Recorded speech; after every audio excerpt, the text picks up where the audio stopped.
No one saved a seat for me or my child at the family reunion. My brother just said, "It's only a celebration of success." You know that gut-wrenching feeling when you realize your own family sees you as nothing more than a background character, a useful tool, or even worse, invisible? Well, I lived that for years, but what happened when the entire country saw it too? Trust me, it turned my world upside down. My name's Jim, I'm 34, a patrol sergeant. And in my family, I've always been the quiet one, the reliable guy behind the scenes. While my younger brother, Adam, was the star, the one everyone clapped for, I was the one people handed chairs to stack. If we both got A's on our report cards, he'd get a dinner out, and I'd just get a good, keep it up. When he wrecked Mom's Camry, it was a teachable moment. When I cracked my phone screen, it was a lecture and months of chores. That rhythm never changed, it just got more expensive. These days I try not to care. I have Lily, my amazing 8-year-old daughter, who thinks I'm a superhero because I can open stubborn pickle jars and do all the voices in her favorite cartoons. She counts stars on our walk home. Last week she asked why Grandma never frames our pictures. I told her we don't print enough. She believed me. Kids believe you if you say it kindly enough. But the family dynamic, that undercurrent of being officer discount, always asking me to waive tickets or fix problems, it was still there. I was the one who bought tar to fix Dad's leaky roof on my only day off. I was the one who fronted $287 at the 24-hour pharmacy for Mom's prescription. I even stood at the courthouse with my badge turned backward to pay Adam's 9 parking tickets so he wouldn't look bad. I mean, my family chat literally calls me Officer Discount. Meanwhile, Adam's updates about his new ventures, his angel investors, got fireworks and hashtags.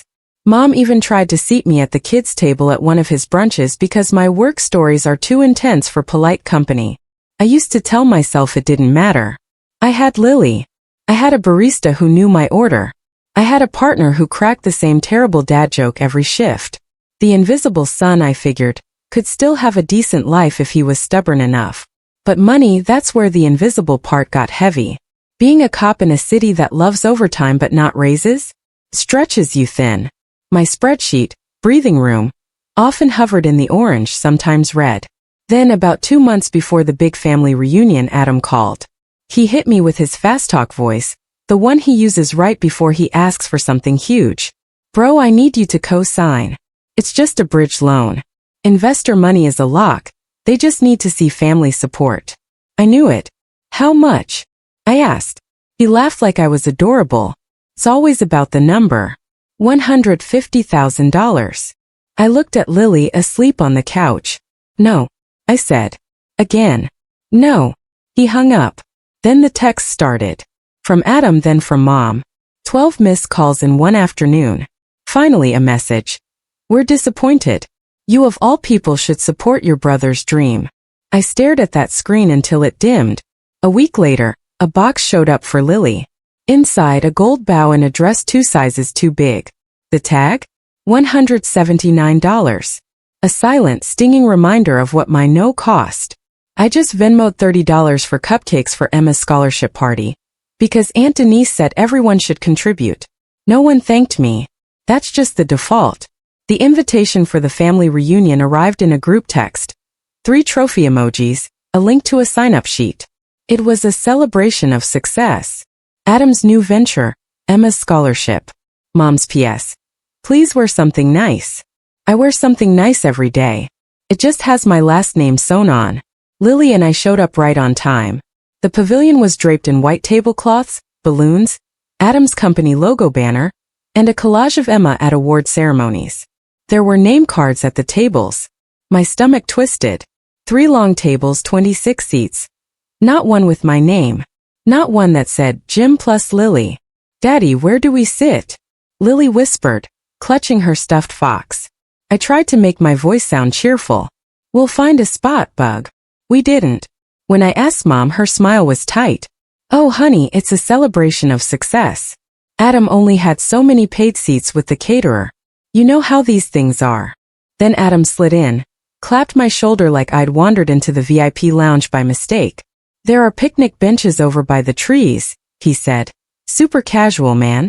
You don't mind, right?" He didn't even wait for an answer. I stood there holding 2 paper plates, a knot in my chest. Lily squeezed my hand. It's okay, Daddy. I like trees. We walked to the edge of the grass.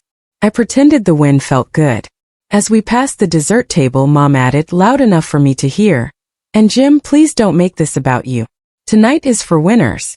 Emma is the real winner here." The words landed like a door slamming shut. I swallowed what I wanted to say. Lily tugged my sleeve. "Can we have pizza?" "Sure," I said. "Let's order one." We sat on a splintered bench, tapping my phone with ketchup on my thumb while cheers rose from the pavilion. A cameraman drifted by, filming the banner, then us, then back to the party. I didn't think anything of it. I just counted stars with my daughter at 4 o'clock in the afternoon, watching the empty seats at the family table stay empty. Later, after the toasts, the DJ started a nostalgia playlist. Relatives danced. Adam worked the crowd. Mom floated between tables, checking on everyone who mattered to her. Lily and I went to the restroom. When we came back, our bench was occupied by coolers. They just appeared like we weren't supposed to be there in the first place. I looked towards the pavilion. 2 empty seats near the end of one table by a stack of spare programs. "Hey," I said to a cousin, "mind if we grab those?" She glanced at the name cards, then at me. "Those are for investors."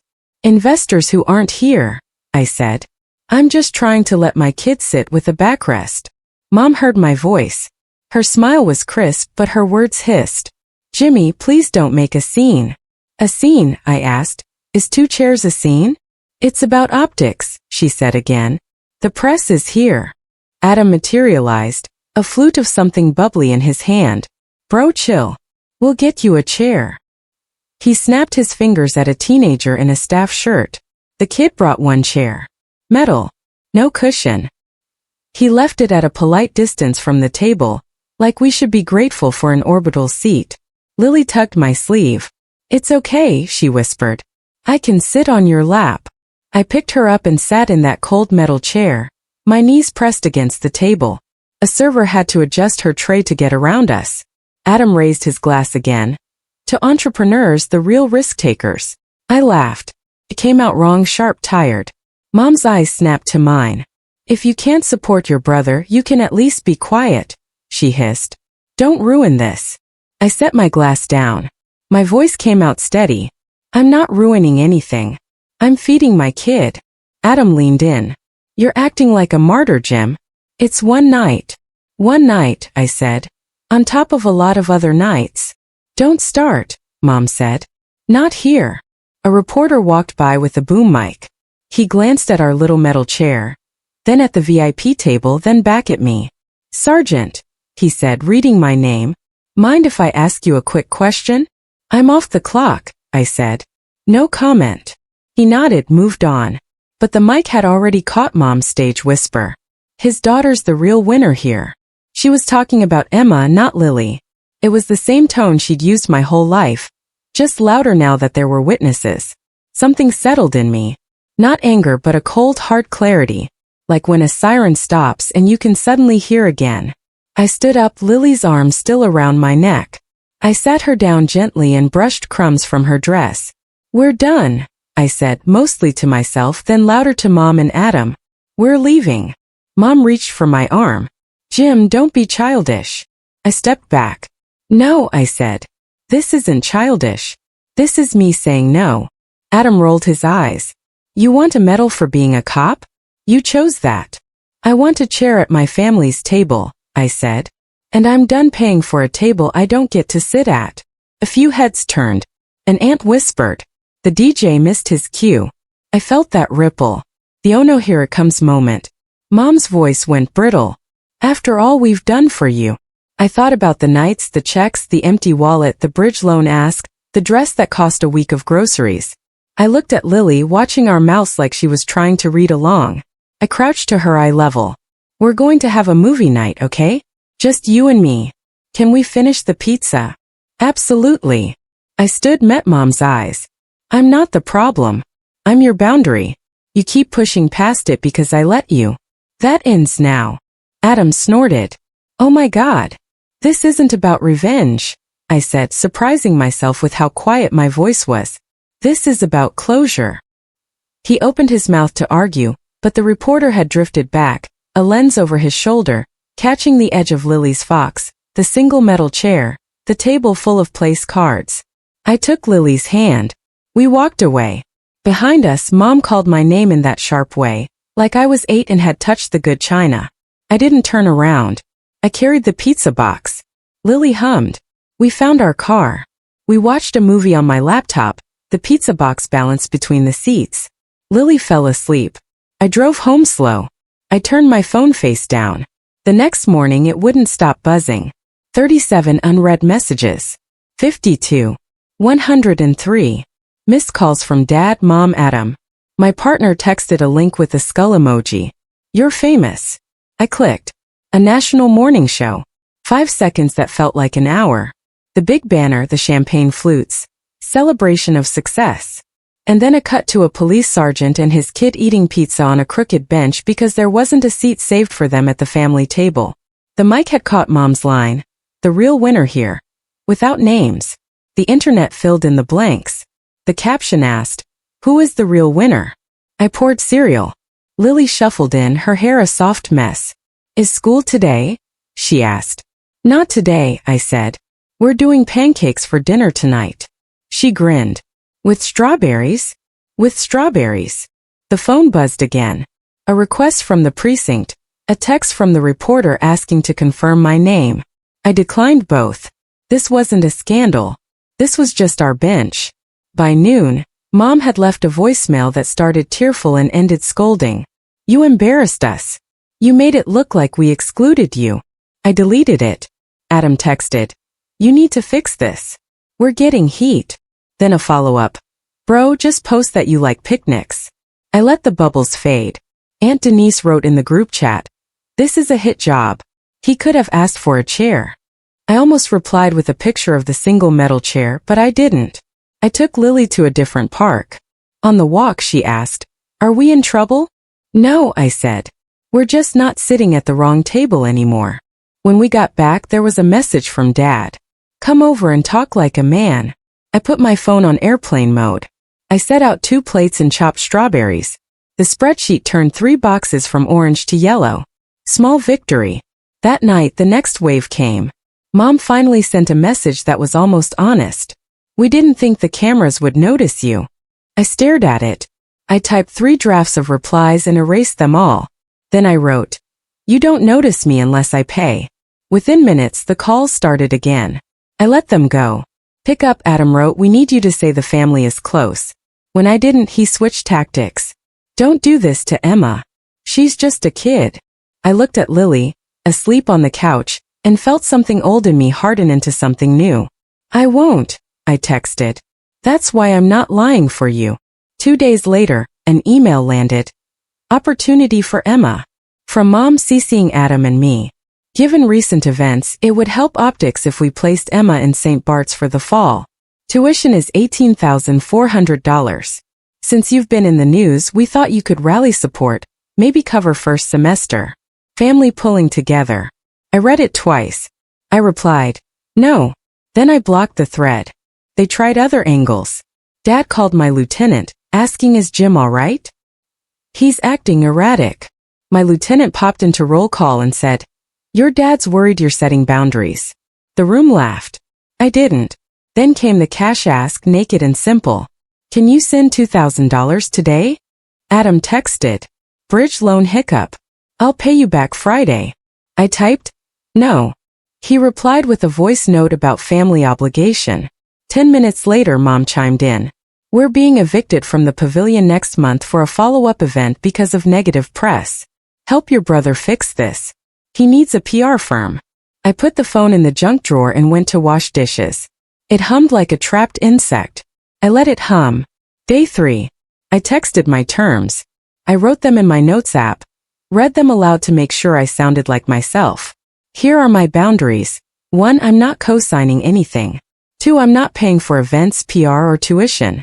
3. If you speak to my boss again, I will file a complaint. 4. No more using my job as your discount card. 5. If we meet, Lily and I get actual seats. 6. Any conversation starts with an apology. I sent it to Mom and Adam individually. I didn't send it to the group chat. I set the phone down and breathed. Minutes later, Adam replied, "You're ridiculous." A minute after that, "Fine, we'll talk." Mom took longer. When she finally answered, it was a single line. "You've changed." I wrote, "Yes." She called. I didn't pick up. Then a text. "Sunday dinner. We'll set 2 places." I stared at "we'll set 2 places" until the letters blurred. I typed, "Not this week." Then I took Lily for ice cream, because you should mark small landmarks when you find them. A week after the reunion, I met Mom and Adam at a diner. 10 a.m. Public places keep conversations honest. I chose a booth by the window where Lily could draw. I ordered coffee. They arrived, thick silence hanging between us. Mom started with a sigh. "You heard us." I stirred my coffee. I showed up. "You didn't have a seat for us." Adam folded his arms. "It wasn't personal." "It always is," I said, "when it's a pattern. And it's been a pattern since we were kids." The waitress placed pancakes in front of Lily. "Extra strawberries," she said, winking. Lily beamed. I let the quiet stretch. Mom tried the old tone. "Your brother is building something. He needs family. He needs boundaries," I said. "And so do I." Adam leaned forward. "So what will make this right?" "You listen," I said. "You stop asking me to pay for the privilege of being related to you. You apologize to Lily for telling her she wasn't a real winner by making sure she didn't have a seat. You stop calling my boss. You leave my paycheck alone." Mom's mouth tightened. "We can do a seat. The rest is dramatic." I stood my ground. No more money. No more co-signing. No more PR. "If you ask again, we're done." She looked at Lily, then at me. "We didn't know you felt so excluded." "You did," I said. "You just counted on me swallowing it." Silence again. Adam muttered, "Fine. I won't ask you for money." He said it like a concession on a game show. It was still more than I expected. Mom didn't apologize, she rarely does, but she lowered her eyes when she told Lily, "We'll save you a seat next time." Lily said, "Okay." Like she was deciding whether to share crayons. I paid the bill. Adam didn't fight me for it. On the sidewalk, Mom reached for a hug and I gave her one. The kind with boundaries. She whispered, "You don't have to be so hard." "I have to be," I said. "For her." We went home. I went to work. I walked my beat. I filled out reports and taught a rookie how to write one. I cut the tag out of Lily's blue dress so she'd stop scratching at her neck. That night I tucked her in. My phone was quiet for the first time in days. No new messages, no new asks. It felt like standing in a doorway and finally choosing which side of the house is home. I don't have a grand revenge. I won't post a thread or sell a story. I won't make a speech at another reunion. I won't co-sign, won't fund, won't fix optics. I'll show up for the tables that show up for me. I'll keep my budget green when I can, and orange when I must. I'll pack lunches, open jars, and do funny voices. I'll sit where there's a seat for my kid and me. And if there isn't, we'll bring our own chairs. I used to think closure was a door slamming. Turns out it's a lock clicking from the inside. Have you ever had to draw a line in the sand with your own family? What was your enough is enough moment? Tell me about it in the comments below.